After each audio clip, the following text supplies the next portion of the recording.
ఇది సింహాచలం సింహాద్రి అప్పన్న టెంపుల్ అండి. సో ఇదేంటంటే మనము 364 రోజులు ఈ చంద్రంతో కప్పబడి ఉంటుంది.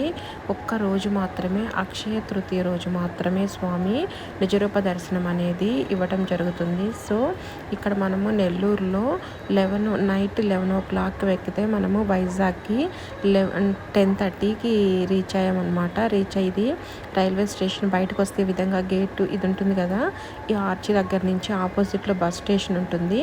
సో అక్కడి నుంచి బస్సులో వెళ్ళొచ్చు, లేదంటే ఆటో అవి తీసుకోవాలంటే ఆటోకి 300 అయింది. రైల్వే స్టేషన్ నుంచి మాకు సింహాద్రి అప్పన్న కొండ కింద మనను దింపారు.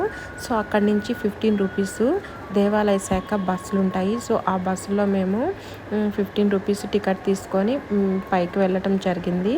సో ఇక్కడ దర్శనానికి వెళ్తున్నాము. ఇక్కడ లోపల మొబైల్స్ నాట్ అలౌడ్ అండి. సో ఆ టెంపుల్ దగ్గరే బయట టెంకాయలు అవి ఇస్తుంటారు కదా, వాళ్ళే మొబైల్స్ కూడా తీసుకుంటారు.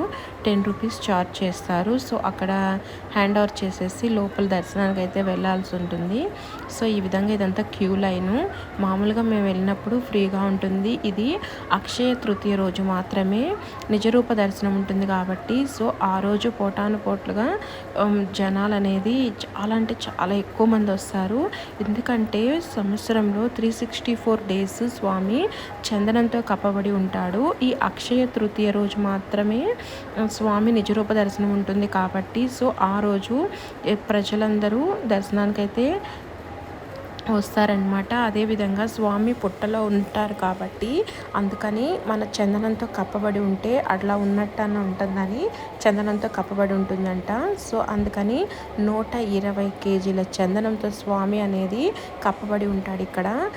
అక్షయ తృతీయ రోజు మాత్రమే.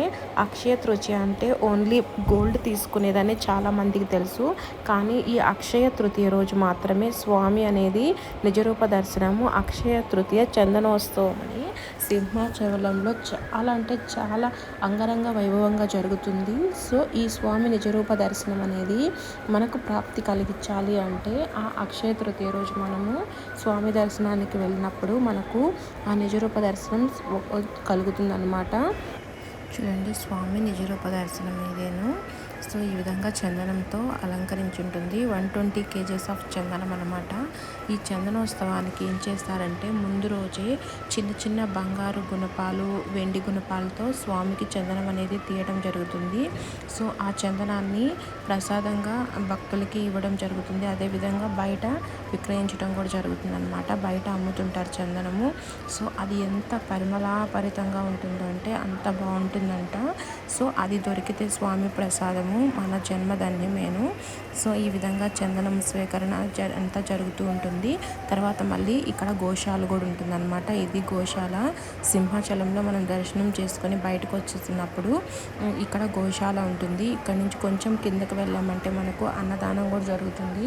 మేమైతే నైట్ డిన్నర్ టైంలో వెళ్ళాము. ఈవినింగ్ దర్శనం చేసుకొని వెళ్ళామన్నమాట. మాకు కిచిడి అనేది ప్రసాదంగా పెట్టారు.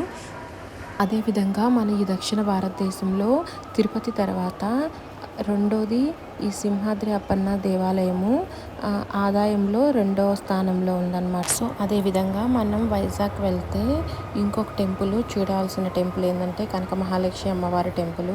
ఇది చూసారంటే అమ్మవారు మనకు దర్శనం మనమే సొంతంగా అభిషేకం అన్నీ చేసుకోవచ్చు అమ్మవారి దగ్గరికి వెళ్ళి. సో ఈ విధంగా అమ్మవారు దర్శనం అనేది చేసుకోవచ్చు. అమ్మవారు మనం సొంతంగా అభిషేకం చేసుకొని పసుపు కుంకుమ అమ్మవారి మీద ప్రసాదించి అమ్మవారికి మాల వేసుకొని రావచ్చు అనమాట. మనకు గర్భగుడి మనం నాకు తెలిసి ఇదే అనమాట. దగ్గరికి వెళ్ళి మనం చేసుకోగలిగిన గుడి ఈ అమ్మవారి గుడి మాత్రమే. Thanks for watching. Please subscribe.